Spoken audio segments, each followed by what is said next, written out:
Algunos puntos importantes ya hemos visto en cuanto al sistema de refrigeración, las partes que lo componen, cómo funciona en este caso, por ejemplo, el refrigerante en diferentes secciones.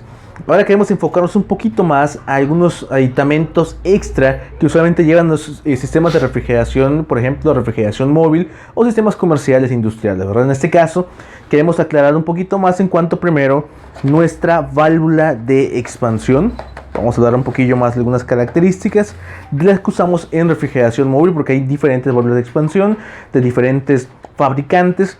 En este caso nosotros usaremos más que nada las Danfoss o las Alco Control en la marca FB Transport de igual forma. Todas las válvulas que usemos nosotros constarán con lo que es una entrada con un orificio intercambiable. Dependiendo del orificio es la capacidad que nos va a dar una válvula de expansión. En este caso, una válvula puede trabajar a diferentes capacidades dependiendo la medida de orificio que le coloquemos. Puede ser del 00, el 01, 2, 3, 4 hasta el 6 usualmente, depende del modelo de válvula de expansión. Vemos entonces la entrada con un orificio en la parte de abajo, la salida hacia lo que es nuestro evaporador, quedaría este punto. Y este tercero que alcanzamos a ver acá, en este punto, es nuestro igualador externo que conecta en la parte de succión. Ahora, ¿por qué tenemos este igualador externo? ¿Para qué nos sirve? Recuerden, como hemos dicho, pueden ver el video anterior en cuanto a la válvula de expansión. Hay tres fuerzas que trabajan y una de ellas, que es la misma presión del refrigerante, funciona junto con nuestro igualador externo. ¿Por qué? Porque, por ejemplo, en evaporadores grandes o incluso en refrigeración móvil, para ser más preciso, puede generarse lo que son caídas de presión. Y eso, obviamente, una caída de presión afectaría a la precisión con la cual se calcula o se ajusta nuestra válvula para tener un óptimo sobrecalentamiento.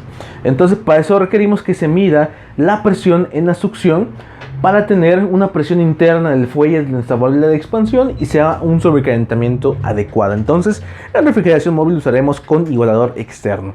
Hay algunas fábricas de hielo y otro tipo de neveras como tal, sistemas de refrigeración que no incluyen el igualador externo, simplemente con igualador interno, con la presión misma que hay interna del refrigerante en el evaporador, y es totalmente correcto, depende de la aplicación, y el uso principal es más que nada por lo que es la caída de presión. Entonces, esto es la situación por la cual usamos válvulas de expansión con igualador externo. Otra válvula que queremos hablar, se usa mucho en refrigeración móvil, es nuestra válvula reguladora o CPR, la reguladora de presión de Carter del compresor. En este caso nuestro compresor es este de acá, y nuestra CPR vendría quedando en esa posición, ¿verdad?, a la salida de nuestro evaporador. Ahora, ¿qué función tiene? Es la que la conocen, saben que nos permite una presión variable dependiendo del ajuste que tenga nuestra válvula como tal, dependiendo los requerimientos de nuestro sistema de refrigeración. Nosotros en refrigeración móvil usaremos prácticamente siempre con refrigerantes R404A una válvula CPR. Termo a veces no maneja CPR, maneja una válvula de expansión con una máxima apertura. Eso lo veremos luego en otro curso que también tendremos.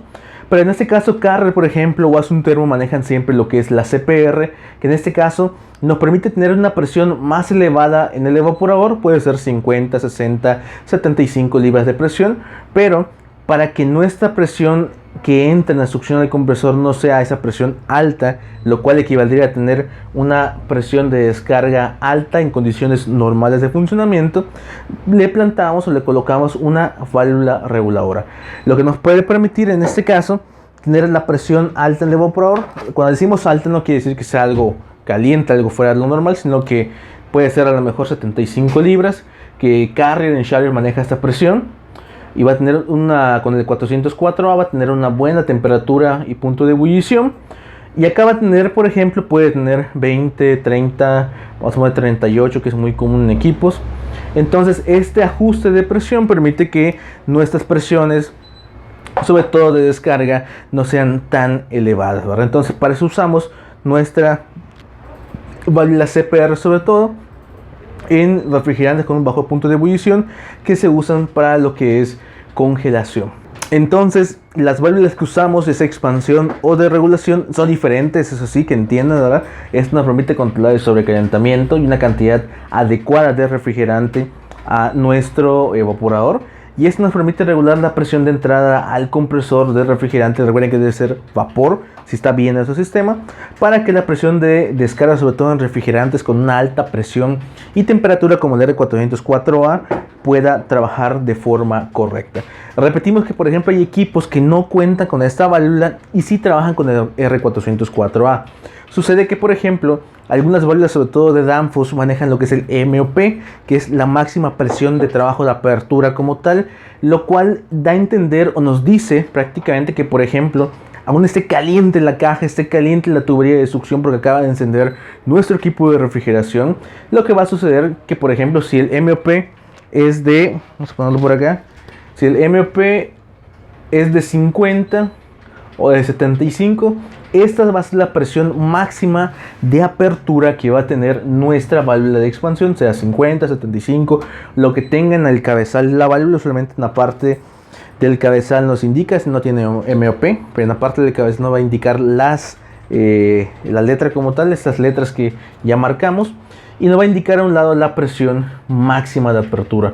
Esto que nos da a entender que cuando enciende un equipo con una válvula MOP, que tenga MOP como tal, aunque requiera más apertura de refrigerante para llenar bien el evaporador y este se evapore o se sobrecaliente adecuadamente, no lo va a permitir, ¿verdad? Solo va a abrir a 50, 60, 75 a la cantidad que tenga estipulada nuestra válvula de expansión. Es decir, que al principio estaremos controlando la presión que pasa a nuestro evaporador, no directamente nuestro sobrecalentamiento, y esto va a pasar obviamente cuando ya llegue a una temperatura adecuada. Vamos a estar controlando directamente nuestro sobrecalentamiento. Entonces es unos puntos un poquito a lo mejor técnicos. Podemos repetir el video de igual forma, pueden dar clic, repetir de nuevo, porque es importante que sepamos esto, ¿verdad? Cómo funciona estas válvulas. Sobre todo es algo importante que por ejemplo cuando queremos ajustarla, la CPR, si lo hacemos en sentido normal, como que estemos apretando una llave, cerrando una llave,